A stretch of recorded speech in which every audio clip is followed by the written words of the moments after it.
Bonsoir à tous et à toutes. Je me présente au nom de Mounser Abdelaziz. Nous allons continuer la sixième partie de notre modèle intitulé Méthode et technique de collecte de données. Et il faut noter que cette partie sera la dernière partie de ce module. Bonsoir à tous. Nous allons continuer sur la sixième partie qui est la dernière partie de cette formation consacrée sur un peu le droit aux méthodes et techniques de collecte de données. Et nous allons voir maintenant comment vérifier et valider les données. Voilà, la vérification et la validation des données se fait de deux manières. Il y a le contrôle de qualité qui consiste d'abord à vérifier si on peut dire la viabilité des données à travers l'examen de l'exactitude et la cohérence des données, et aussi à travers la comparaison des données collectées avec d'autres sources, si possible, afin de vérifier leur crédibilité. Et ce contrôle de qualité peut se faire aussi à travers la correction des erreurs. D'abord, il faut identifier et rectifier les incohérences ou réponses manquantes. Ensuite, vous pouvez procéder au nettoyage des données avant l'analyse. Et la deuxième étape de la vérification et de la validation des données, il faut faire une analyse statique. Et cette analyse, c'est ce qu'on appelle analyse descriptive qui va vous permettre si on peut, de résumer vos données collectées. Et avant de procéder à l'analyse descriptive, il faut détecter si on peut les anomalies, identifier les valeurs aberrantes, utiliser des tests statistiques pour valider la distribution. Et comme je l'ai mentionné, c'est la statistique descriptive qu'il faut utiliser à celui pour résumer les données, pour ressortir la moyenne, la médiane, le mode, le quartile, la variance, etc. Si possible, il faut visualiser les données à travers des histogrammes boîte à moustache. Cela vous permettra de sortir les valeurs aberrantes. Voilà, il est important aussi de s'assurer que les normes éthiques préétablies, si on peut le dire, durant la planification de la collecte de données ont été bien respectées durant la collecte de données. Et enfin, vous procédez, si on peut le dire, à la validation post-collecte des données pour les rendre exploitables. Et les bénéfices, si on peut le dire, du respect, si on peut le dire, de cette étape qui est la vérification et la validation de données, elle vous permettra d'obtenir des données de haute qualité. Et elle va vous permettre de faire une analyse statistique solide. Et cela vous garantira le respect d'une bonne pratique scientifique. Nous allons continuer sur les étapes de la collecte de données.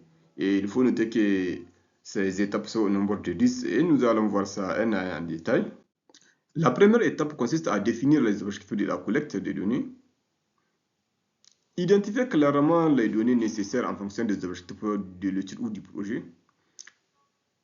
Déterminer les variables pertinentes à mesurer. Et vous voyez ici, c'est très important d'avoir les notions de base pour ce qui est des types de variables et aussi les types de données.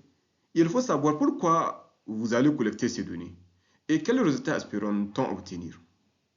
Et la deuxième étape consiste à choisir la méthode de la collecte.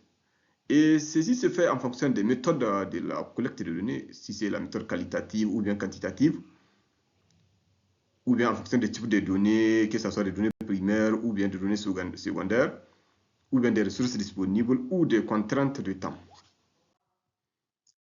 La troisième étape consiste à concevoir les outils de la collecte, développer des formulaires, des grilles d'observation ou des guides d'entretien.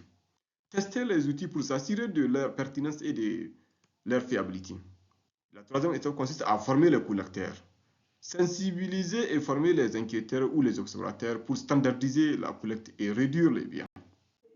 La cinquième étape consiste à collecter les données sur le terrain.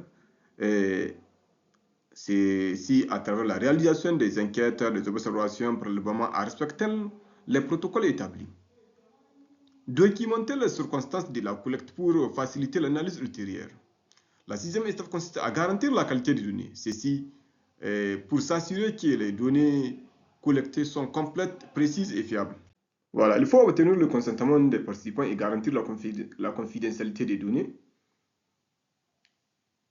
Et il faut préparer les données pour une éventuelle analyse à travers la structuration de celles-ci de manière à faciliter leur exploitation ultérieure.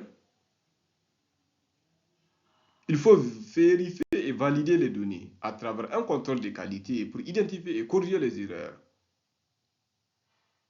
Il faut stocker les données dans une base sécurisée et facilement accessible pour l'analyse ultérieure.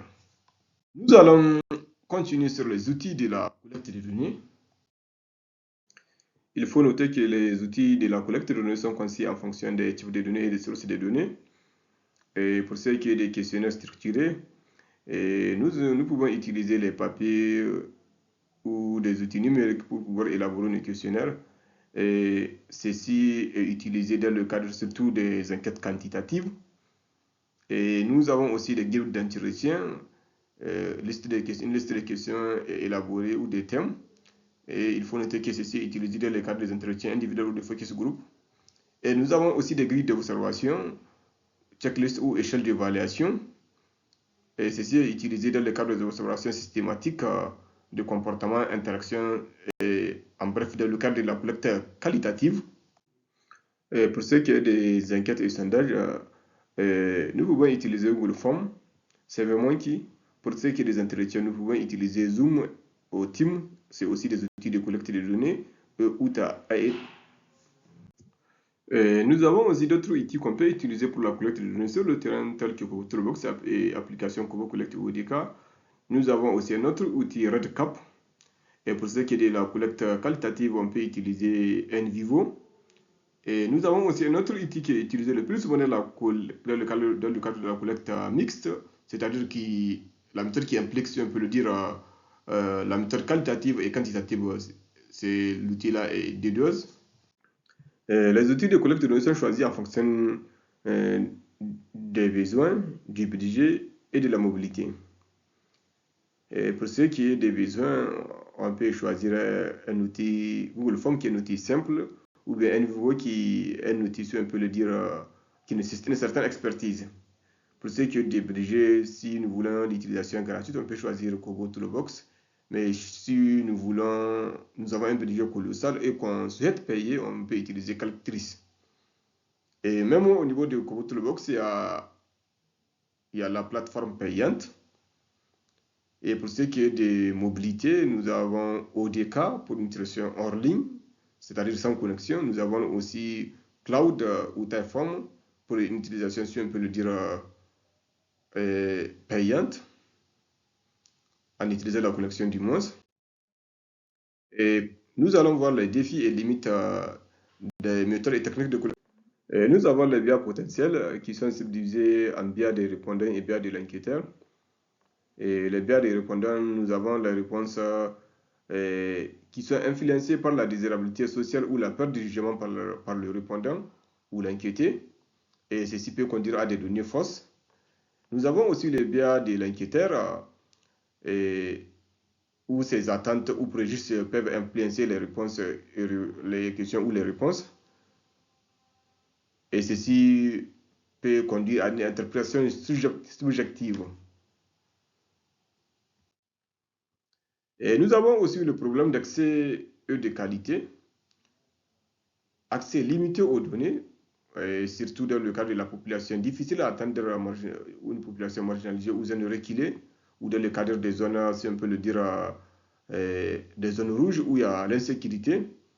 Nous avons aussi la restriction légale et éthique sur les données sensibles. Et pour ce qui est de données incomplètes ou imprécises, nous avons aussi les omissions volontaires ou erreurs de saisie, ce qui peut conduire à une analyse limitée ou biaisée. Pour ce qui est des enjeux éthiques, nous avons le consentement et confidentialité. Il faut avoir un consentement éclairé des participants. Il faut protéger les données collectées. Et pour ce qui est du respect des participants, éviter toute exploitation ou manipulation. Il faut aussi garantir l'anonymat des données.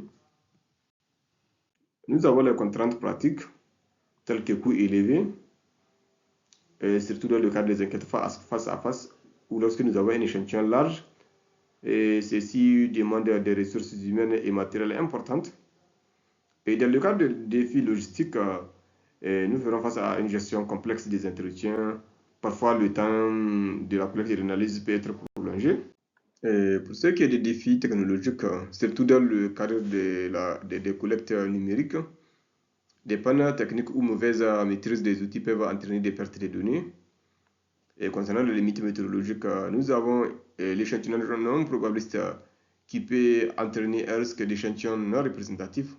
Et ceci peut conduire à une validité et généralisation compromise. Et pour ce qui est de la qualité des outils, des questions mal formulées peuvent engendrer des réponses inexactes. C'est la raison pour laquelle il est important de tester au préalable les outils, ici on peut le dire, choisis. Concernant la stratégie d'atténuation, il faut former les enquêteurs. Ceci peut réduire les biais d'erreur.